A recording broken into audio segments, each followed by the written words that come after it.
I feel like few things highlight the importance of competition quite like the dynamic between Battlefield 6 and Call of Duty. Competition is what keeps companies and product makers from becoming complacent because something better can come along that essentially kicks the other company into high gear and forces them to change up their strategy and forces them to evolve and to do things better. And that's kind of what it's been like for Battlefield and Call of Duty because it feels like they're constantly like swapping in terms of which is the game to get or which is the game that's getting a lot of positive reception. They kind of go back and forth. There are eras and periods where Battlefield just gets utterly lambasted while Call of Duty thrives. And then there are other eras where Call of Duty gets lambasted while Battlefield thrives. And right now we're looking at a situation where Battlefield is thriving and Call of Duty is getting dunked on. Battlefield 6, folks, this is a game that has garnered tons of hype and people have checked out the open beta. There are hundreds of thousands of players playing right now and everyone's incredibly happy with the game so far. That's not to say that EA, can't fuck it up at launch if their monetization is too aggressive, the progression and rewards loop is too aggressive, so on and so forth. But right now, in terms of the core fundamentals of the game, it's starting to look pretty good. You can see right here millions of views for the official multiplayer gameplay trailer, and the likes to dislikes ratio is incredibly, overwhelmingly positive. Same thing goes for this trailer right here that highlights the combat, classes, and destruction. Frankly, this was the footage that kind of sold me on the game, seeing the game in action, and it was just such a well explained and well put together video on just what this game is all about. And it just brings back the Battlefield that people know and love seemingly without any compromises. And then on the other end of the spectrum, we have Call of Duty Black Ops 7, the next entry in the Call of Duty series that, if you look at the reception, it's just such a stark contrast to the feedback and the reception we're seeing for Battlefield 6. Right here, we got the trailer for Black Ops 7, the gameplay reveal trailer. And look at this, 42,000 likes versus a whopping 138,000 dislikes. People just really did not like this trailer. A lot of people just feel like Call of Duty is removing itself from what fans really love about this series. I mean, what the hell's going on here? This is some scarecrow sequence shit from the Arkham series. But scrolling down, the comments are pretty scathing. People saying things like, this actually made me pre-order Battlefield 6 from a Call of Duty player. Thank you for making it easy to choose Battlefield 6. People say Call of Duty is getting too much hate. I personally think they aren't getting enough. Pretty harsh and scathing stuff. Best advertisement for Battlefield 6. This reminds me of that time when Call of Duty Infinite Warfare had to compete against Battlefield 1 in 2016. History is repeating itself. That's exactly what this reminds me of, actually, is Call of Duty Infinite Warfare. The level to which Call of Duty Black Ops 7 is being so negatively received, at least at this stage of its launch cycle. I think just about everyone who's kept up with Call of Duty remembers the whole Infinite Warfare saga. It is probably the most hated Call of Duty game in the history of the series. Scrolling down, you'll find that this garnered a whopping 4 million dislikes, which is still to this day one of the most disliked videos on YouTube in the history of this platform. This was back in 2016 when this game was competing against none other than Battlefield 1, which many consider to be one of the best Battlefield games ever made, period. You can see right here the stark contrast where this has 2.5 million likes and 46,000 dislikes, but in comparison to the likes, the reception here is overwhelmingly positive. But that's not to say that Battlefield has always had the upper hand. Prior to Battlefield 6 came the infamous Battlefield 2042, which some would argue is the worst game in the series. If you go to Metacritic right now, you'll find that the Metascore for this game is sitting at a 68, the user score at 2.3, and there were many reasons why Battlefield 2042 was such a massive failure, from all of the technical issues that it launched with and that permeated kind of the lifespan of the game. The way they shifted from a class-based shooter to a sort of hero shooter style that just wasn't what Battlefield was all about. It just kind of deviated from what fans loved about Battlefield and try to be something else, try to chase trends, which is the worst mistake you can make when you're an IP with such a strong identity. People know exactly what Battlefield is about. They know exactly why they gravitate towards it. and 2042 was certainly not it. In contrast to that, Call of Duty did see something of an uptick with the release of Black Ops 6, which introduced things like Omni Movement, which kind of did introduce some new gameplay paradigms for the series. And this was, generally a well-received entry in the Call of Duty series. And that kind of competition is so important because when you are at the failing end of that back and forth, it just really teaches you a lot. If you're able to learn from those lessons and those mistakes and see what worked and what didn't, you can really propel your series to a whole nother level and really kind of with that competitive mindset of like, we know we have to deliver something excellent because otherwise the competition could cream us and our sales could suffer. That mentality does create the sense of urgency of actually innovating and not just becoming complacent and not just sticking to the things that already work and that you can just kind of recycle over and over and over again to a point where your series eventually becomes boring. It's about maintaining the identity, the core identity that your series is known for, but still finding ways to kind of push it forward. Though with Battlefield, 2042 left such a sour taste in people's mouths that with Battlefield 6, they're essentially trying to harken back to the best days of Battlefield. It's very reminiscent of something like Battlefield 4 and the like, but with more modern sensibilities and with just all of the fine-tuning that you would expect from a more modern game.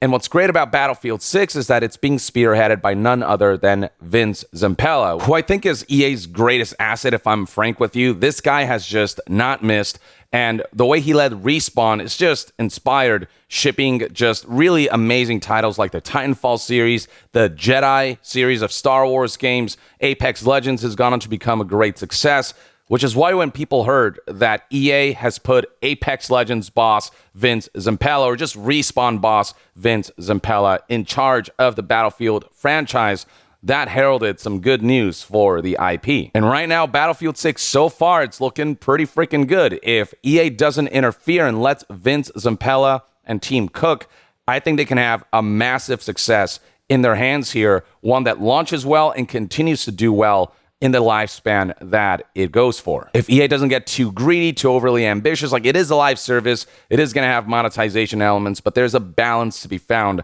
that allows us to still be accessible, to still be fun. But in terms of the core identity of the game, the kind of the fundamentals, the skeleton of the game, and just how it feels to play and how players are engaging with the title, all that so far has yielded really positive results. Whereas Call of Duty, its reputation right now is not in a particularly good place. We'll see how Black Ops 7 launches and what the reception is once the game releases.